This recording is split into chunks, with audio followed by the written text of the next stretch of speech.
What's going on, everyone? So the Boston Celtics are up 3-0, which hurts, right? Like, can we just get some good Laker news? Can we just start rounding out some good Laker news?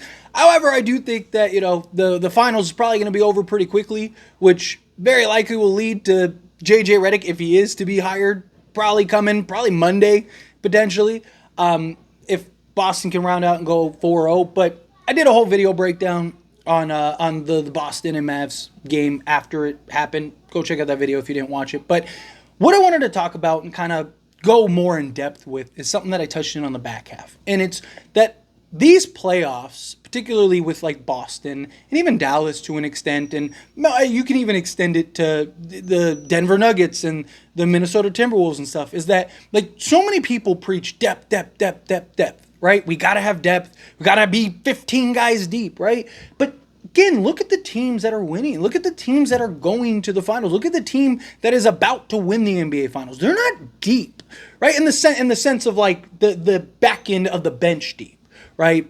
They have their 5 guys and then their 6th guy that can come off the bench and supplement for all 5 of them.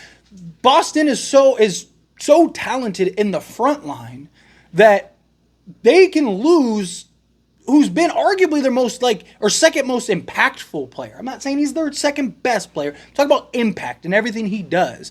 And they've basically been without him all playoffs and have still been able to just kind of run through everybody, right? Because they have basically 5 high-end guys beyond that guy. And this is why I've preached so much. And look, I've thought about this a lot, right? A lot. We've talked about this on several occasions, like even in live stream stuff like that. That like you look at a team like Boston. You just need those like 5 countable guys and then 1 or 2 bench guys that you can rely on that can come in and supplement things. That's why I kind of lean towards getting that 3rd star. Now, it doesn't necessarily mean it has to be like a Trey or a Donovan Mitchell or anything like that. Donovan Mitchell would be the home run, in my opinion. But to me, it's like, even if you could get, say, a DeJounte Murray, right? Go get a DeJounte Murray and then go trade for like an Alex Caruso or something like that. Now you basically have, especially if you could keep Reeves, you basically have your starting 5 at that point, right? I mean, you could go DeJounte Murray, Austin Reeves, Alex Caruso, LeBron James, and Anthony Davis. Go get, take a flyer on like a Kevin Porter Jr., and then go sign like a Valanciunas, and there you go. You got your 7, 8 guys. You still have Max Christie. You still have, if you keep your pick this year, you have whoever you pick. You'll be fine. Like the depth route. Even if they were to get a Trey on, which, again, I know most of you do not want Trey. I'm not really big on Trey either. I just think he's the most realistic star option. Like at the Lake, like you look at all the other stars, unless like Donovan Mitchell, assuming he does become available, but unless Donovan Mitchell's like, I only want to go to the Lakers, the likelihood of the Lakers landing him is very thin, right? And some of these other guys, right? There's teams that want DeJounte Murray besides the Lakers. Not very many teams that really want Trae Young besides the Lakers. That's why I think Trae is the most likely scenario. But even if you get Trae, like people are so worried, like if you get Trae, like there goes all our depth. I don't necessarily believe that, right? Like you'd have Trae, LeBron, Anthony Davis, right? You'd have Jared Vanderbilt, right? Most likely, assuming D'Lo opts in and all that stuff, and you can ship him out. But you'd have that, right? You'd have, Max Christie. You'd have Christian Wood. Again, can you go take a flyer on a Kevin Porter Jr.? Go take a flyer. Go bring in a Valanciunas, right? Like again, you'd still be 8 to 9 guys deep, right? Like I'm not that concerned. But what this has shown is that you need those guys. Like Boston. But like Jason Tatum's been terrible in the playoffs and in these NBA finals. I mean, he had a good game in Game 3, but for the most part, he has not been very good. But he doesn't have to be for them to win.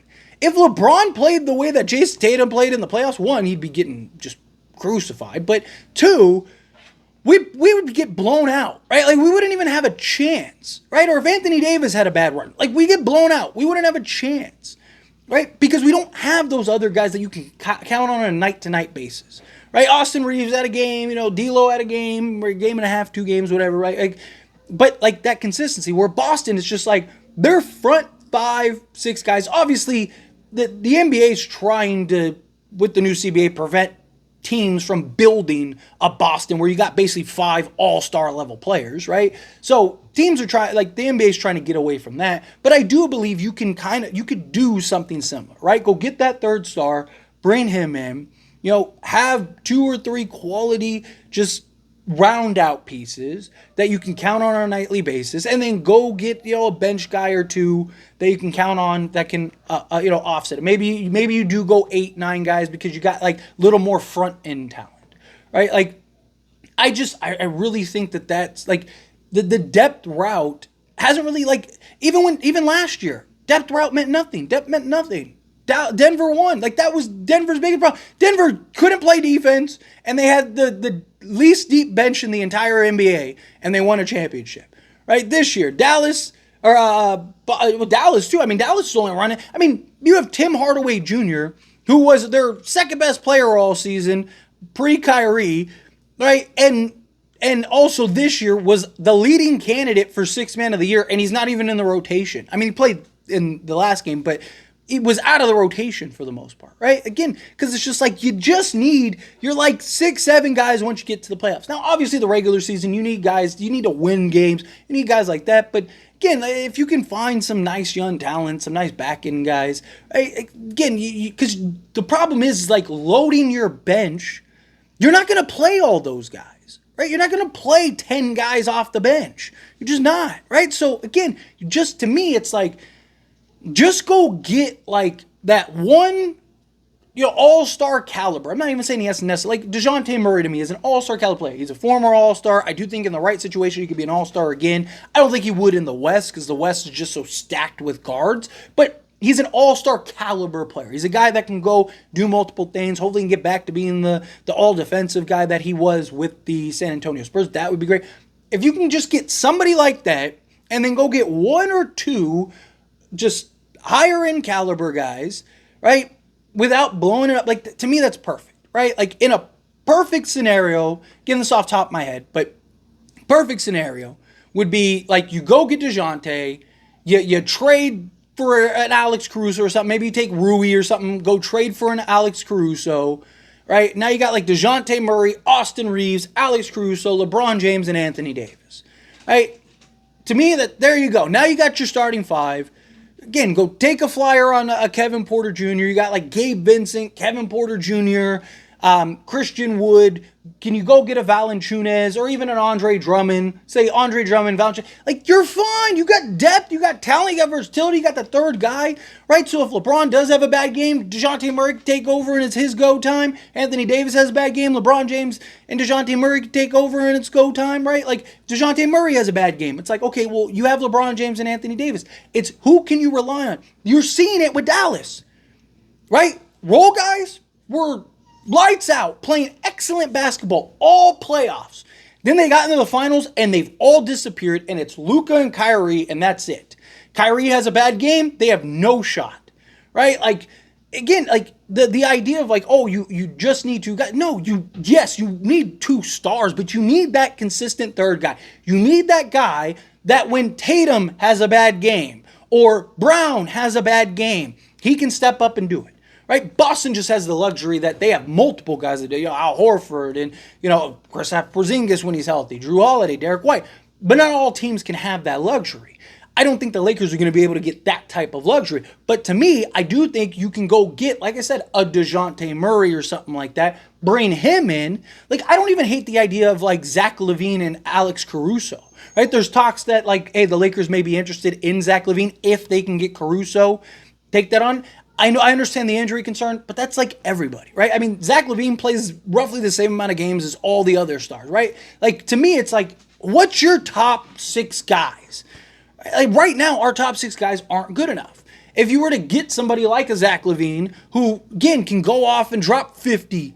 I mean, he had a 50-point game last year, right? Like, it's just like, you need that guy that you can count on. You need that guy, like, who's your third guy, right? Again, same thing with Denver. Right, like Denver, Jamal Murray, Michael Porter Jr., Nikola Jokic, and Aaron Gordon play us. They are killing us. Right? Role guys are stepping up, playing big. KCP hitting big shots, everything. They're killing us. As soon as they play the Minnesota Timberwolves, Jamal Murray has struggles, right? Michael Porter Jr. can't find the bucket. Like, again, all the role guys, that was it. They disappeared. And they're done. Same thing happened to Lakers, right? Lakers play Denver. We're in every single one of those games. We had a chance to win every single one of those games. Where are the role guys? Where was Rui Hachimura? Where was Austin Reeves a good majority of that series, right? D'Angelo Russell was hot and cold. Right? Again, our role guys just completely, they were irrelevant. They might as well not even been there. And that's the difference. And that's the problem with role guys, is they're role guys. You're counting on role guys to be perfect, right? And unless you have a team like Boston that just has 5, blue chip type role guys, then you don't have them to count on. Dallas is going through the same struggle right now. Role guys were great, right? Role guys were fantastic. Well, guess what? Role guys are not stepping up. They're missing shots. They're not playing defense the way that they were. They were not doing what they were doing the previous series. And now they're going to get eliminated. So to me, it's like, I obviously I don't want to have like Trey, LeBron, and Anthony Davis, and then it's Max Christie, Jared Vanderbilt, and that's it. And then it's like a bunch of rookie contracts or something. But that's not realistically going to be the case, right? The Lakers would have 5 guys, even if they are starting like Max Christie and Jared Vanderbilt, right? They'll still probably have 3 guys off the bench at least that can come in and play a big role. If you get a better coach, even Christian Wood, I think, could be a real contributor. I just think Darvin Ham utilized him terribly, right? I think you get a real coach that understands the value in Christian Wood. I think he could be one of your 7 to 8 guys. I mean, people forget, it wasn't that long ago that he was, a 17-9 guy, right? And I think, I'm not saying he has to be 17-9, but I do think he's a guy that can come back and give you, 10-5 off the bench, right? Again, that's the point. Can you just get your 5 guys and then you're back in 2 or 3 guys, and I think we'll be fine. But anyway, as always, this is a discussion. I pass a question on you. Let me know your thoughts and opinions down in the comments below. What do you think? How do you feel? What are your thoughts? Do you agree with me? Do you disagree with me? Do you think no, you still need to go the depth route? Again, if you are somebody that's still hey, I want to go the depth route, I'd love to please I'd love to hear your logic. I'd love to hear kind of your breakdown on that. No, and seriously, I do. But anyway, again, how do you feel? Whatever your thoughts are, love to hear it. Let me know down in the comments below.